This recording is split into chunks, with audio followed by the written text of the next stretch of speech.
इस मूवी की शुरुआत समंदर के बीचों बीच एक शिप से होती है, जहां एक शानदार पार्टी चल रही थी और इस पार्टी को द ईस्ट फैक्ट्री द्वारा ऑर्गेनाइज किया गया था। वहीं इस पार्टी में सभी ताइक्वांडो सन्स को बुलाया गया था, जो उस शानदार पार्टी का लुत्फ उठा रहे थे। वो सभी लोग वहां पर एक शादी के इनविटेशन पर पहुंचे थे। इसी के साथ हम मूवी के मेन लीड को देखते हैं, जिसका नाम यान ली है। वो अपने दोस्त फू के साथ वहां आया हुआ था। यान ली वहां पर अपने ओल्ड लवर को ढूंढने निकला था, जिसमें फू उसकी मदद भी कर रहा था। अगले सीन में हम एक आदमी को देखते हैं जो इस पार्टी में रखे ड्रैगन बियर्ड को खा रहा था। उसका मानना था कि ड्रैगन बियर्ड को कच्चा खाने से आदमी के शरीर में ताकत आ जाती है, लेकिन उसका फ्रेंड इस बात से बिल्कुल भी राजी नहीं होता, क्योंकि उसे ड्रैगन बियर्ड पका के खाने में जो स्वाद था वो किसी और चीज में नहीं था। लेकिन वो दोनों आपस में एग्री नहीं थे, इसलिए वो शिप पे बैठे दूसरे व्यक्ति से जवाब मांगते हैं। अब हम पार्टी के अंत में एक सोल्जर को देखते हैं जो ब्राइड को पेश करता है, लेकिन हैरानी की बात ये थी कि वो ब्राइड एक कपड़े से ढकी हुई थी, और जैसे ही वो उस कपड़े को हटाता है, हम देखते हैं कि उसके अंदर एक मर्मेड यानी जलपरी को कैद करके रखा गया था, जो बेचारी बहुत सुंदर और मासूम लग रही थी। ये देखकर वो सभी लोग चौंक जाते हैं और मर्मेड के पास आ जाते हैं, लेकिन यान ली को उस मर्मेड में कोई भी इंटरेस्ट नहीं था। फिर हम देखते हैं कि वो सभी लोग मर्मेड की असलियत को लेकर शक में होते हैं, इसीलिए इस शक को मिटाने के लिए वो सोल्जर उस शीशे को तोड़ देता है, जिससे वो मर्मेड नीचे जमीन पर गिर जाती है। अब उस मर्मेड पर सभी की नजर पड़ चुकी थी, लेकिन उन्हें मर्मेड से ज्यादा उसके मोतियों से लगाव था, इसलिए एक आदमी उस पे चाकू से वॉर भी करने वाला था। तभी वो सोल्जर उन सभी को शांत करवाता है और कहता है कि ये मर्मेड किसी एक आदमी को ही मिल सकती है, जिसपे वो सभी लोग आपस में हमला करने लग जाते हैं। इसी बीच वो मर्मेड मौका का फायदा उठाकर वहां से नदी की तरफ भागने लगती है। तभी द ईस्ट फैक्ट्री उसे चेन से बांधने लग जाती है, लेकिन उनके कुछ करने से पहले ही ताइक्वांडो सन के सभी लोग मर्मेड के पीछे भागने लगते हैं।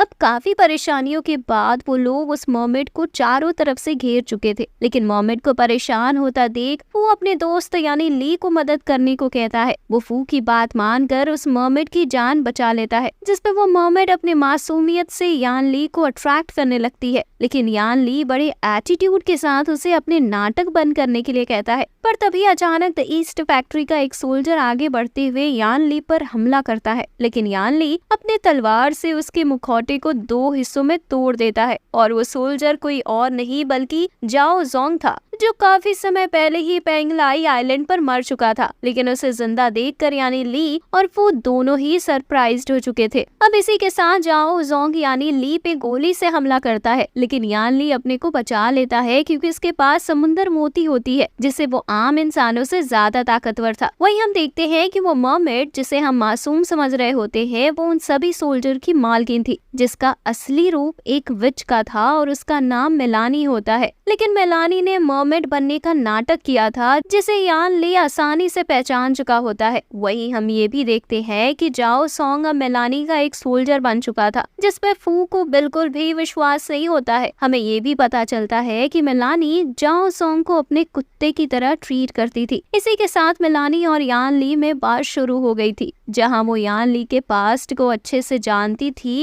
वो कहती है कि तुम्हारे पास समंदर मोती है, जिससे तुम काफी ताकतवर हो चुके हो। इसके अलावा तुमने कई शिपमेंट्स की जान भी बचाई है, जो शिपरेक में फंसे हुए थे, इसीलिए लोग तुम्हें ड्रैगन के नाम से भी जानते हैं। इससे हमें पता चलता है कि मेलानी को यान ली के बारे में काफी कुछ पता था, लेकिन यान ली ये जानकर बिल्कुल भी निराश नहीं हुआ था। फिर मेलानी ये भी कहती है कि आजकल तुम सभी लोग भूलते जा रहे हैं, जिसपे यान ली मुस्कुराते हुए जवाब देता है कि मुझे इस बात का बिल्कुल भी गम नहीं है, क्योंकि तुम्हारे जैसी लड़कियां मुझे पहली बार में देख के हमेशा के लिए याद रखती हैं। अब बाहर काफी ठंड हो रही थी, इसलिए मेलानी उसे अपने साथ अंदर चलने के लिए कहती है, जहां वो कोड़े से हमला करके यान ली को अपने करीब लाने की कोशिश भी कर रही होती है, लेकिन वो हर बार उससे दूर हटने की कोशिश कर रहा था, क्योंकि उसे अपने ओल्ड लवर से प्यार हो चुका था, और इसीलिए वो वहाँ से जाने लगता है। जिसपे मेलानी उसे रोकती है और कहती है कि मैं तुम्हारे ओल्ड लवर का पता जानती हूँ। अब हम अगले सीन में शिप के बेसमेंट को देखते हैं, जहाँ कुछ समुद्री डाकुओं की लाश पड़ी हुई थी। उन डाकुओं में से एक आदमी अभी भी जिंदा था, लेकिन वो किसी चीज से काफी डरा हुआ दिख रहा था। वहीं यान ली उस आदमी से उन लाश के बारे में पूछता है, जिस पर वो कहता है कि हम पे किसी तरह के जीव ने हमला किया था, जो मुंह में घुसते हुए शरीर के मांस को खा जाता था, और इसके वजह से उसके सभी साथियों की की मौत हो चुकी थी। अब यान ली सभी लाशों को चेक कर रहा था, तभी वो जीव एक लाश से निकलते हुए उस पर हमला कर देता है, लेकिन यान ली अपनी जान बचा लेता है, जिस पर वो जीव उस आदमी के मुंह में घुस जाता है और उसकी भी मौत उसके साथियों की तरह वहीं पर हो जाती है। अब मेलानी कहती है कि ये जीव एक ड्रैगन घोस्ट है, जिन्हें ड्रैगन किंग द्वारा बनाया गया था,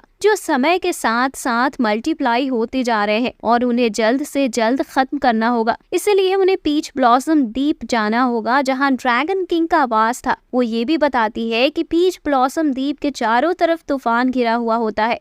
शुरू में यान ली उसके बातों पे विश्वास नहीं करता है, लेकिन मेलानी उसे विश्वास दिलाते हुए बताती है कि उसकी ओल्ड लवर भी वहीं पर ही है। अब यान ली भी उसके साथ जाने के लिए रेडी हो गया था, लेकिन उसका शक बिल्कुल सही था, क्योंकि मेलानी उस जगह से कुछ और ही चाहती थी और वो पीच ब्लॉसम द्वीप से ड्रैगन पर्ल को चुराना चाहती थी। अब अगले सीन में हम उस सभी लोगों को देखते हैं जो शिप के जरिए पीच ब्लॉसम द्वीप के सामने पहुंच चुके थे, लेकिन वो वहां से आगे नहीं बढ़ पा रहे थे क्योंकि इस आइलैंड के चारों तरफ भयानक तूफान था। अब जाओ जोंग यान ली की मदद से उस बादल को हटा देता है, लेकिन इसी के साथ वो फू के साथ मिलकर भाग जाता है और वो आइलैंड पे पहुंचकर एक नदी के पास आ गया था, जहां उसकी नजर ढेर सारे मर्मेड पे पड़ जाती है। वहां उन मर्मेड के बीच में उसकी ओल्ड लवर भी शामिल थी, जो कि एक मर्मेड थी और उसका नाम सिन्ही था। यान ली काफी खुश होते हुए उसके पास पहुंच गया था, लेकिन वो डरते हुए पानी में कूद जाती है। खैर उसे तैरना भी नहीं आता था, इसलिए यान ली उसकी जान बचाने पानी में कूद जाता है।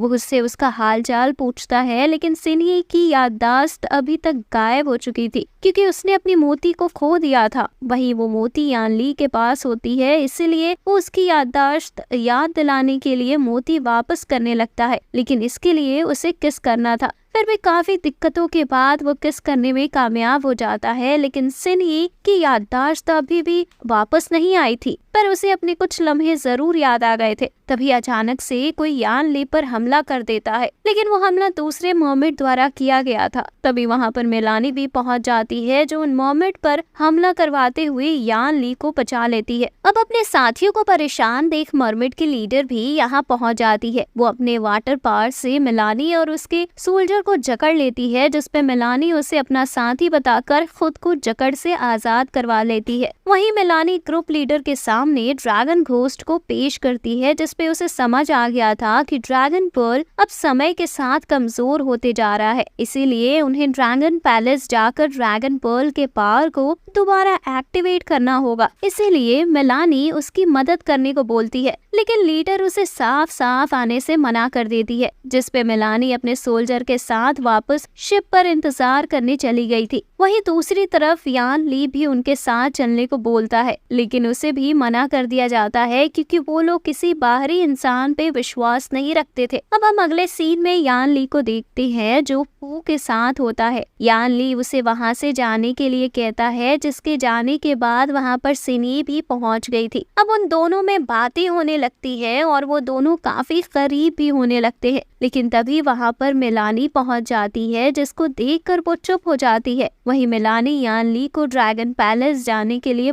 मनाती है, लेकिन वो इस बात से बिल्कुल इनकार कर देता है। इसी के साथ वो यान ली के काफी नजदीक आने लगती है, लेकिन वो उसे वहां से चले जाने को कहता है। उसके जाने के बाद सिन्ही भी यान ली पर गुस्सा करते हुए चली जाती है। अब हम अगले सीन में सभी लीडर को देखते हैं, जो कुछ मर्मेड के साथ ड्रैगन पैलेस की तरफ निकल गए थे और उसमें सिन्ही भी शामिल थी। वहीं दूसरी तरफ यान ली भी उनका पीछा करते हुए वहां पहुंच गया था। अब वो सभी मर्मेड ड्रैगन पैलेस पहुंच जाती है, जहां लीडर की नजर एक जायंट मार्बल पे पड़ती है। फिर वो लोग उस मार्बल को छूने की कोशिश करते हैं, मगर वो उनके हाथ में नहीं आता, क्योंकि वो मार्बल केवल वही छू सकता था जो उनका नेक्स्ट लीडर होने वाला है। अब लीडर आगे बढ़ते हुए उस मार्बल को छूने लगती है, मगर वो वहां से गायब हो चुका था, क्योंकि सिन्ही ने पहले ही उस मार्बल को उठा लिया था। अब ये देखकर लीडर काफी खुश होती है कि ड्रैगन किंग ने उसे नेक्स्ट लीडर के तौर पर चुना है। वहीं दूसरी तरफ मेलानी मौके का फायदा उठाकर बाकी बचे हुए मर्मेड को मरवा देती है, ताकि वो उनके मोतियों को पा सके। लेकिन इस हैवानियत को देखकर जाओ जोंग को बिल्कुल भी अच्छा नहीं लग रहा था। इस बीच जाओ जोंग की नजर एक छोटी मर्मेड पे पड़ती है। वो उसे वहाँ से धीरे से भागने के लिए कहता है, लेकिन तब तक मेलानी का दूसरा सोल्जर उस पर तीर से वार कर देता है, जिससे वो बेचारी बच्ची वहीं पर मर गई थी। लेकिन उसे वहाँ भी निराशा मिलती है क्योंकि वो पर्ल बिल्कुल भी काम नहीं कर रहे थे। अब जाओ जोंग उन मरमिड को बिना मतलब के मरा हुआ देखकर मेलानी को वहाँ से भाग जाने को कहता है,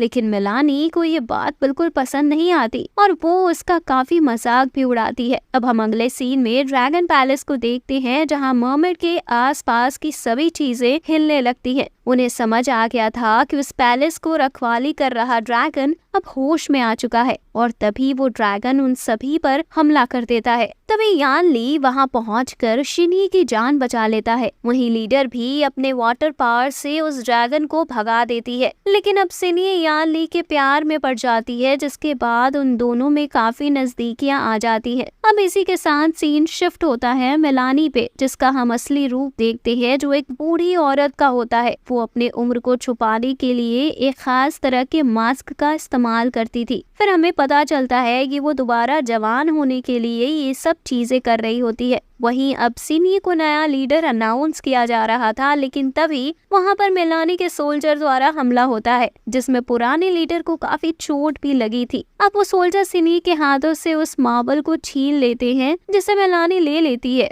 वो उस मार्बल को अपने शरीर से मर्ज कर लेती है, जिससे वो फिर से जवान हो गई थी। वहीं उधर हम लीडर को देखते हैं, जो धीरे धीरे मर रही होती है, जहां यान ली और सिनी उसके अंतिम वक्त में साथ होते हैं। अब यान ली और सिनी अपने सभी साथी के साथ मेलानी के शिप पर हमला कर देते हैं, जिसमें जाओ जोंग भी उनका साथ देने लगता है। लेकिन मेलानी अब ड्रैगन पैलेस के पास पहुंच जाती है, जहां यान ली और सिन्ही भी उसका पीछा करते हुए पहुंच जाते हैं। फिर उनके बीच में फाइट शुरू हो जाता है, जिसमें मेलानी अब अपने नए पावर से ड्रैगन को कंट्रोल कर सकती थी। इसीलिए वो उस ड्रैगन को कंट्रोल करके यान ली और सिन्ही पर हमला करवा देती है। अब वो ड्रैगन अपने सभी पैरों से उन दोनों पर हमला कर देता है और इसी के साथ मेलानी भी हमला करने लग जाती है। अब इस वजह से यान ली पानी के अंदर गिर जाता है। तब सिनी इसकी जान बचाने के लिए कूद जाती है और वो उसे बचा भी लेती है। लेकिन वही वो ड्रैगन भी काफी गुस्सा हो चुका था, लेकिन वो उन दोनों को छोड़कर मेलानी पर हमला कर देता है, जिससे मेलानी हार जाती है। इसी के साथ ड्रैगन की पावर अब पूरे द्वीप में फैलने लगती है। इसलिए सिनी अपने पावर का इस्तेमाल करते हुए उस ड्रैगन के पावर को डिस्ट्रॉय कर देती है। इसके बाद हम मूवी के लास्ट सीन को देखते हैं, जहां सिनी सभी मर्मेड की लीडर बन चुकी थी। इसी के साथ वो यान ली को अपने पास बुलाती है और वो दोनों किस करने लगते हैं, लेकिन तभी सिनी अपने पावर से यान ली की सभी यादें भुला देती है। इसी के साथ हम इस मूवी का पोस्ट क्रेडिट सीन देखते हैं, जहाँ यान ली काफी बूढ़ा हो चुका था। तभी अचानक उसके सामने सिनी आ जाती है, जो अभी भी काफी ज्यादा खूबसूरत थी। और फिर इसी के साथ ये मूवी एंड हो जाती है। लेकिन अगर आपने पिछली वीडियो मिस कर दी है तो लेफ्ट वाली वीडियो जरूर देख लेना और इस वीडियो को भी लाइक कर देना।